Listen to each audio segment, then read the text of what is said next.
মহান স্বাধীনতা ও জাতীয় দিবসে বীর শহীদদের শ্রদ্ধার্ঘ্য নিবেদনের জন্য সাভারের জাতীয় স্মৃতিসৌধ এখন পুরোপুরি প্রস্তুত। এই উপলক্ষে স্মৃতিসৌধ নানা রং বেরঙের ফুলের বাহারে সাজানো হয়েছে। শেষ হয়েছে ধোয়া মোছার কাজ। নিরাপত্তা জোরদারের লক্ষ্যে বসানো হয়েছে সিসিটিভি ক্যামেরা। মহামান্য রাষ্ট্রপতি ও প্রধান উপদেষ্টার শ্রদ্ধা নিবেদনের আনুষ্ঠানিকতা ঘিরে শেষ মুহূর্তের কুচকাওয়াজ প্রস্তুতি ঝালাই করে নিচ্ছেন সশস্ত্র বাহিনীর সদস্যরাও। সাভার থেকে বিস্তারিত জানাচ্ছেন নাজমুল হুদা। মহান স্বাধীনতা দিবস উদযাপনকে কেন্দ্র করে জাতির বীর সন্তানদের শ্রদ্ধা জানাতে সবশেষ প্রস্তুতি হিসেবে তিন বাহিনীর সদস্যরা এভাবেই বিউগলের সুরে নিজেদের প্রস্তুত করে নিচ্ছেন। একই সাথে কুচকাওয়াজের অনুশীলনে সেরে নিচ্ছেন তারা। এরই মধ্যে দিবসটিকে ঘিরে প্রায় এক মাস ধরে জাতীয় স্মৃতিসৌধের নিরাপত্তা ও পরিষ্কার পরিচ্ছন্নতার কাজ সম্পূর্ণ করেছে গণপূর্ত বিভাগ। স্মৃতিসৌধ সহ হেলিপ্যাড, অভ্যর্থনা কেন্দ্র সহ সকল স্থান ধুয়ে মুছে রং তুলির আঁচড়ে সাজিয়ে তুলেছেন পরিচ্ছন্ন কর্মীরা।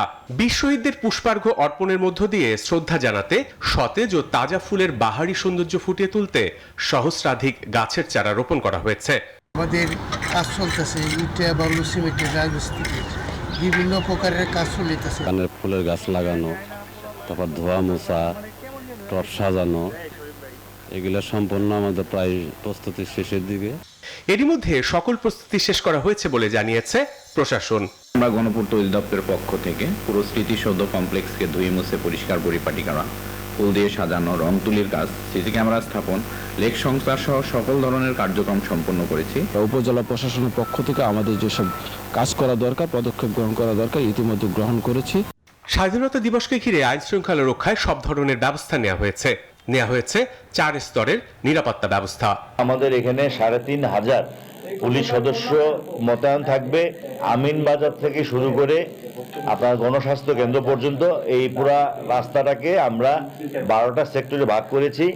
12টা সেক্টর ওয়াইজ আমাদের পুলিশ ডিপ্লয়মেন্ট থাকবে। ২৬শে মার্চ ভোরে মহামান্য রাষ্ট্রপতি ও প্রধান উপদেষ্টার শ্রদ্ধা নিবেদনের পর সর্বসাধারণের জন্য খুলে দেয়া হবে স্মৃতিসৌধ মিনারের প্রধান ফটক। সালে Zahur Chowdhury, desk report, news 24।